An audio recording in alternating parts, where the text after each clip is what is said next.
को पूर्ण राज्य के दर्जे की मांग को सबसे बड़ा मुद्दा बना लिया है। पहले राहुल गांधी ने पीएम मोदी को चिट्ठी लिखी, उसके बाद से ही कांग्रेस कार्यकर्ता सड़कों पर हैं।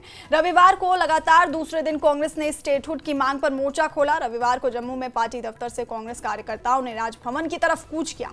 कूच के लिए जम्मू कश्मीर कांग्रेस अध्यक्ष तारिक हामिद कर्रा के साथ साथ भारी संख्या में कार्यकर्ता एकजुट हुए।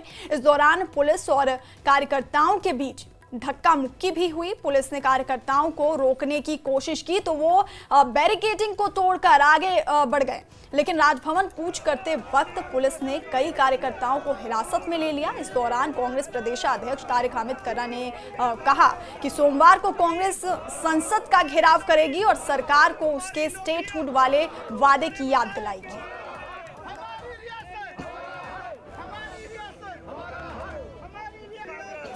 तो ये 3 तस्वीरें आप देख रहे हैं। पता चलता है सबको कि जहां तक पुलिस का ताल्लुक है, पुलिस किसके हुक्म के तहत चलती है यहाँ पे, और ये उन्हीं की फ्रस्ट्रेशन, उन्हीं का एक मानसिकता सामने आती है कि वो न डेमोक्रेटिक सिस्टम को मानते हैं और न लोगों की जायज़ आवाज़ को मानते हैं। तो हमने जो आज राजभवन जाना था, कोई अशांति नहीं हम लोगों ने फैलाई, न फैलानी थी।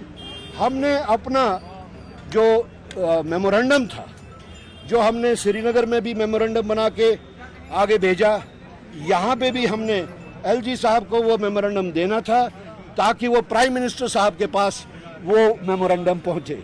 लेकिन जिस अंदाज में यहाँ पे इस पीसफुल गैदरिंग को अरेस्ट भी किए गए, ब्रूटल तरीके से हमें रोका भी गया, लेकिन इन चीज़ों से अगर इन लोगों को ख्याल है कि हमारी हिम्मत इसमें कम होगी, वो हो नहीं सकती। हमारी हिम्मत ऐसी ही चीज़ों से बढ़ती है। और आज दिल्ली चलो का जो प्रोग्राम दिया है, हम वहाँ असेंबल होने के बाद कोशिश करेंगे कि हम पार्लियामेंट का घेराव करें, जम्मू कश्मीर को रियासत का दर्जा जल्द अज जल्द बहाल करें, जो कि उनकी कमिटमेंट भी थी और सुप्रीम कोर्ट की भी तरफ से उस पे उनका डायरेक्शन। संसद का मानसून सत्र 21 जुलाई से शुरू हो रहा है। मानसून सत्र में केंद्र सरकार को घेरने के लिए विपक्ष एकजुट हो गया है। सर्वदलीय बैठक में विपक्ष ने तमाम मुद्दे उठाए। इस दौरान विपक्ष ने पहलगाम हमला, भारत पाकिस्तान संघर्ष विराम पर ट्रंप के दावे पर सरकार के जवाब, बिहार मतदाता सूची पुनरीक्षण पर बात की। हिंदुस्तान की विदेश नीति पूरी तरह से फेल हो गई। विदेश नीति वो सफल होती है जिसमें हमारे मित्र देशों की संख्या बढ़े और शत्रु देशों की संख्या घटे। अब आप चारों तरफ हिंदुस्तान से लेके दुनिया के किसी कोने में देख लीजिए, ऑपरेशन सिंदूर पर या पहलगाम की घटना पर दुनिया के किसी भी देश ने हमारा साथ नहीं दिया, किसी भी देश ने। कांग्रेस सांसद प्रमोद तिवारी का कहना है कि ऑपरेशन सिंदूर, बिहार में वोटर लिस्ट और विदेश नीति का मुद्दा इस मॉनसून सत्र में अहम रहने वाला है। सिंदूर, बिहार का मुद्दा, फॉरेन पॉलिसी का मुद्दा, और जिस तरीके से कुल मिलाकर अगर आप देखें तो ये सरकार में एट्रोसिटीज़ बढ़ी हैं, शेड्यूल कास्ट पे, महिलाओं पे, वो मुद्दा है। तो ये सारे मुद्दे हम उठाएंगे, ये हमने कहा है, हम सरकार से चाहते हैं। वहीं संसदीय कार्य मंत्री किरेन रिजिजू का कहना है कि हमने सरकार की ओर से सभी पॉइंट लिखे हैं।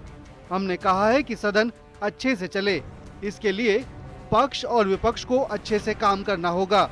सदन को अच्छी तरह चलाना सभी की जिम्मेदारी है।